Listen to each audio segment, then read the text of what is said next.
샬롬. 오늘은 크리스찬의 보이콧에 대해서 좀 말씀드리려고 합니다. 얼마 전, 저번 주죠.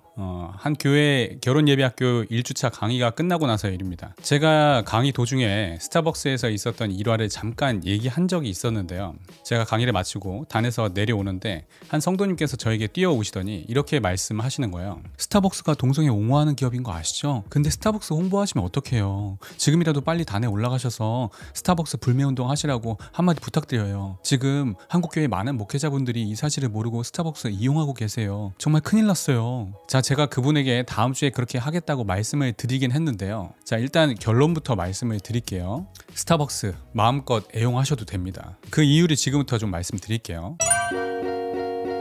일단 동성연애를 옹호하고 지지한다는 미국 스타벅스 본사는 스타벅스 코리아와는 아무런 상관이 없는 회사입니다. 이 스타벅스 코리아가 97년도에 우리나라 이마트하고 미국 본사하고 50%씩 출자해서 만든 별도의 회사인데, 이미 우리나라 이마트가 미국 지분을 한 17.5%가량을 샀어요. 그래서 한국 이마트가 이미 최대 주주였고요. 이후에 싱가포르 쪽에서 나머지 미국이 가지고 있던 지분을 다 인수를 한 겁니다. 그러니까 스타벅스 코리아는 대한민국 이마트하고 싱가포르에 있는 회사가 주인이지 미국 본사는 사실 아무런 관여를 하지 않는 겁니다. 그냥 상표만 가져다 쓰는 겁니다. 잘 아시다시피 스타벅스 코리아의 최대 주주이신 정용진 부회장은 아주 독실한 크리스천입니다. 그냥 독실한 것도 아니고 아주 독실한 크리스천입니다. SSG 랜더스 우승했을 때 이 모든 영광 다 하나님께 돌리겠다는 말을 그냥 할 수 있는 게 아닙니다. 이분의 이 고백은 크리스천 연예인이 수상소감하는 것과는 또 다른 차원의 고백입니다. 자신의 말 한마디 때문에 대한민국 경제가 휘청될 수도 있다는 것을 분명히 알고 있는 분이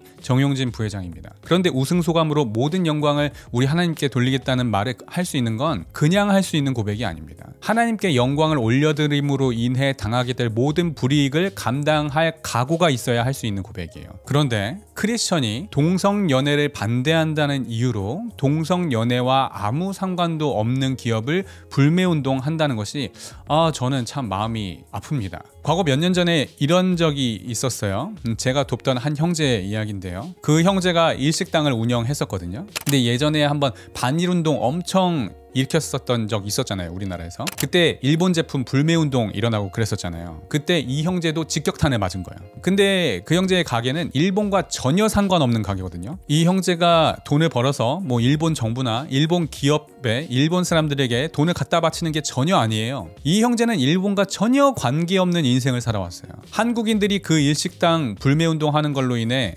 일본이 피해본 거 하나도 없었어요. 근데 그 반일운동 덕분에 폐업을 하게 되었습니다. 원래 장사가 잘 되던 곳이었는데 반일운동에 코로나까지 터지면서 그런 사달이 났던 거죠. 한국인들이 한국에서 반일운동을 하다가 일본과는 전혀 상관없는 한국인이 운영하는 일식당을 폐업시킨 거예요. 그 형제가 그 반일운동을 주도한 사람들에게 어떤 감정을 갖고 있겠어요. 마찬가지로 한국교회 크리스천이 한국에서 스타벅스 코리아를 불매운동한다고 동성연애에 지지하는 하워드 슐츠가 손해보는 거 하나도 없어요. 정작 한국 스타벅스에서 일하는 수많은 크리스천들, 한국 스타벅스 하청업체에서 일하는 수많은 무고한 크리스천들까지 피해를 봅니다. 그래서 말씀드리는 거예요. 모든 것이 가하지만 모든 것이 유익한 것이 아니고, 모든 것이 가하지만 모든 것이 덕을 세우는 것이 아닙니다.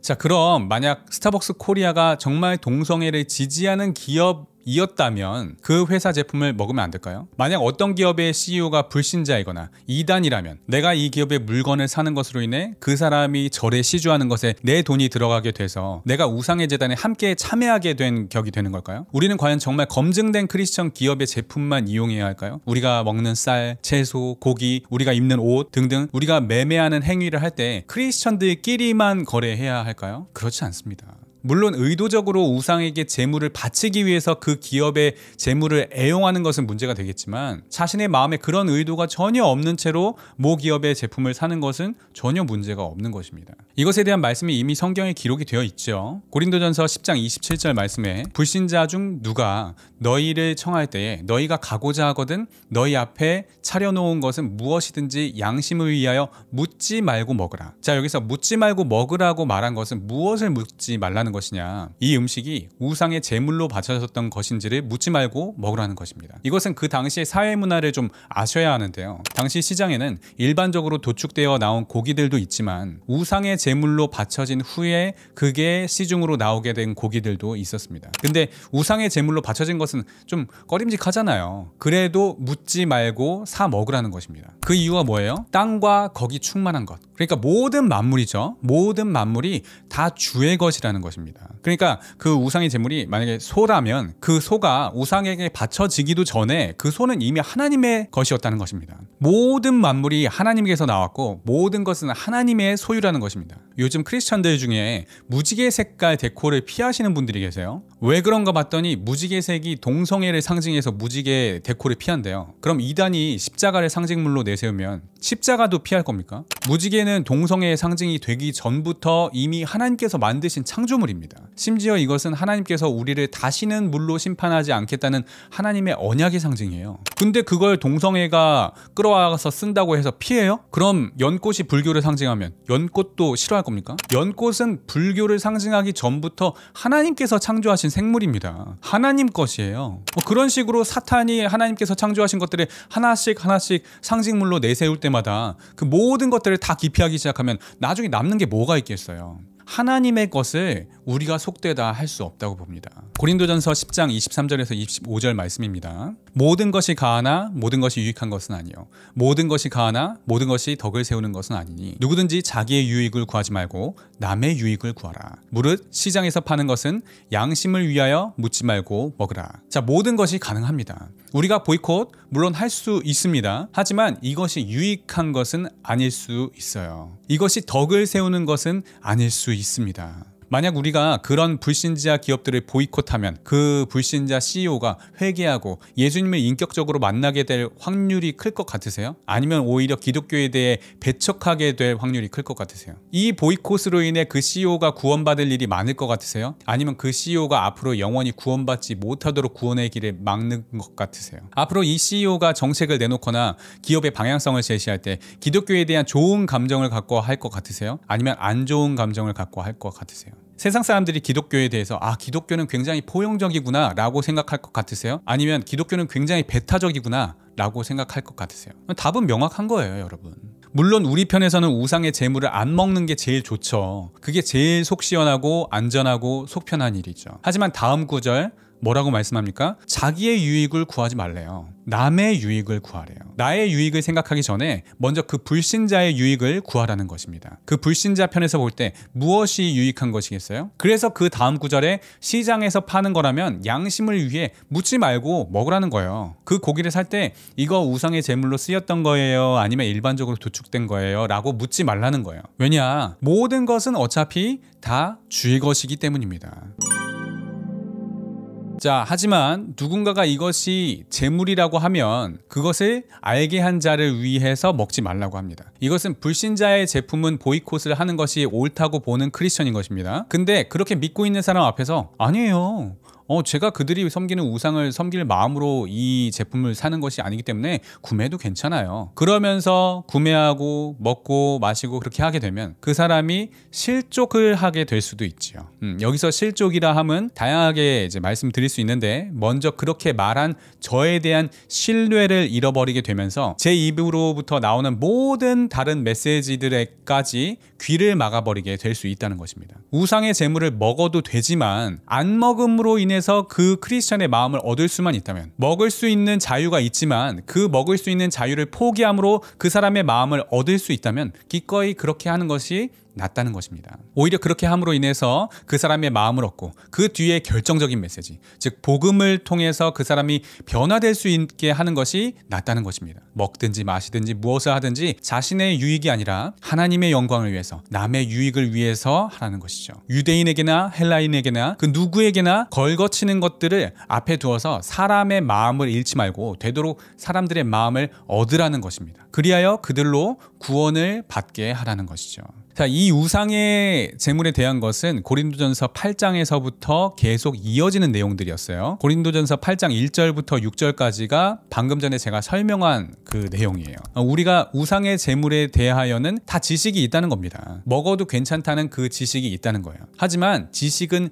교만하게 하며 사랑은 덕을 세운다라고 했어요. 그러니까 지금까지 제가 말씀드렸던 대로 우상의 제물 먹어도 괜찮다는 지식을 알고 있다 하더라도 이 지식을 갖고 보이콧하는 그런 크리스천들을 판단하거나 정죄해서도 안 된다는 것을 지금 말씀하고 있는 거예요. 그런 믿음이 연약한 지체들에게는 자신이 알고 있는 이러한 지식으로 그들을 가르치면서 정죄할 것이 아니라 사랑으로 인도해야 한다는 것입니다. 그렇게 지식 자랑하면서 다른 사람들을 가르치고 무시하는 사람도 사실은 아직 마땅히 알 것을 알지 못하는 것이라는 것입니다. 말씀드린 대로 우상? 아무것도 아니다. 많은 신들이 있지만 모든 만물이 하나님께로부터 나왔고 어차피 다 하나님 것이니 우상의 제물이라 해도 그 우상을 섬길 의도로 의도적으로 그 물건을 사는 것이 아니라면 잘못된 것이 아니라는 것을 지금 쭉 말씀하고 있는 것이죠.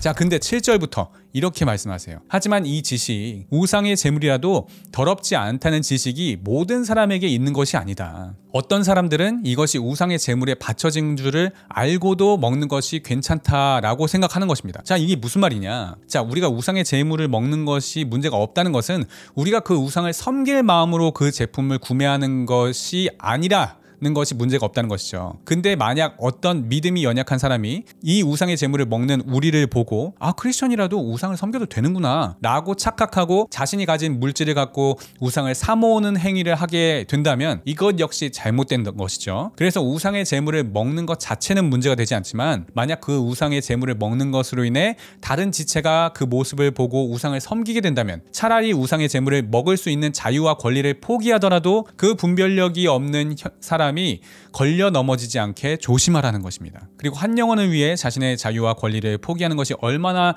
중요한 것인지를 설명하기 위해 말하는 것이 고린도전서 9장 내용입니다. 그래서 우리가 익히 잘 알고 있는 이 사도 바울의 결혼할 권리가 여기서 나오는 것이죠. 자, 이런 경우가 있을 수 있겠죠. 자, 예를 들면 어떤 거듭난 크리스천인데 엄청나게 부자인 거예요. 그러니까 이 사람은 롤스로이스를 구매하는 게 사실상 그렇게 큰 일이 아닌 거예요. 뭐 기왕이면 좋은 차, 기왕이면 편한 차 사면 좋으니까 그래서 그 롤스로이스를 산 거지 그 차가 그 사람에게 우상이 돼서 그 차를 산 게 아니란 말이에요. 자, 근데 만약에 믿음이 연약한 어떤 교인이 그 모습을 보고 그 부자의 모습을 보고 크리스천도 저렇게 좋은 차를 타고 다니는 것을 삶의 목적으로 살아가도 괜찮구나 라고 오해를 하게 될 수도 있잖아요. 만약에 그렇게 돼서 그 교인이 하나님보다 우상을 더 추구하면서 살아가는 삶을 살게 된다면 그 형제가 당신의 그 롤스로이스를 보고 실족하게 될 것 같다면 롤스로이스 살 수 있는 재력이 있지만 그런 자유와 권리가 있지만 차라리 소나타 타고 다니라는 말입니다. 자, 그럼 어쩌란 말이냐? 우상의 제물을 먹으란 말이냐? 먹지 말란 말이냐?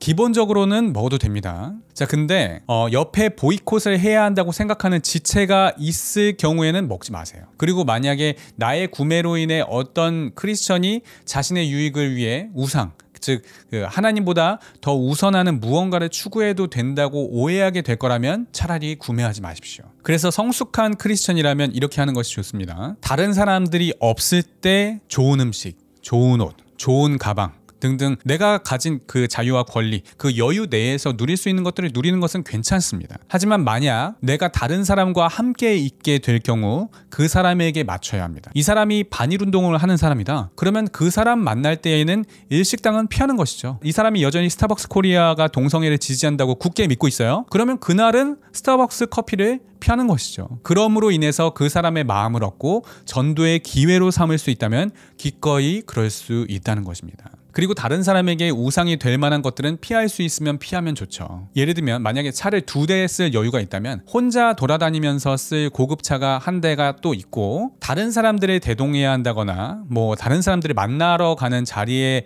차를 가져갈 때는 좀 검소한 차를 구비해 놓는 거죠. 이건 비단 꼭 뭐 차에만 해당되지는 않겠죠. 옷도 마찬가지겠죠. 가방도 마찬가지일 겁니다. 물론 격식은 갖춰야겠지만 위화감을 조성할 만한 의상, 아이템 이런 것들은 피하시는 게 덕이 된다고 봅니다. 우리가 다들 믿음의 수준이 똑같다면 얼마나 쉽겠어요. 하지만 믿음의 수준은 다 다르고 아이가 어른의 눈높이에 맞춰줄 수 없어요. 어른이 아이의 눈높이에 맞춰줘야죠. 믿음이 성숙한 자가 믿음이 연약한 자를 섬겨야 합니다. 정말 결정적인 문제가 아니라면 믿음이 연약한 자를 받고 그의 의견을 비판하지 않도록 합시다. 오늘은 크리스천의 보이콧에 대해서 좀 알아봤는데요. 제가 영상을 너무 급조해서 지금 이렇게 제작을 하는 바람에 약간 사족이 있을 수도 있고 좀 정리가 안 될 수도 있을 것 같아요. 죄송합니다. 개떡같이 말씀드렸더라도 찰떡같이 알아들으셨기를 바랍니다. 자, 그럼 우리 모두 샬롬!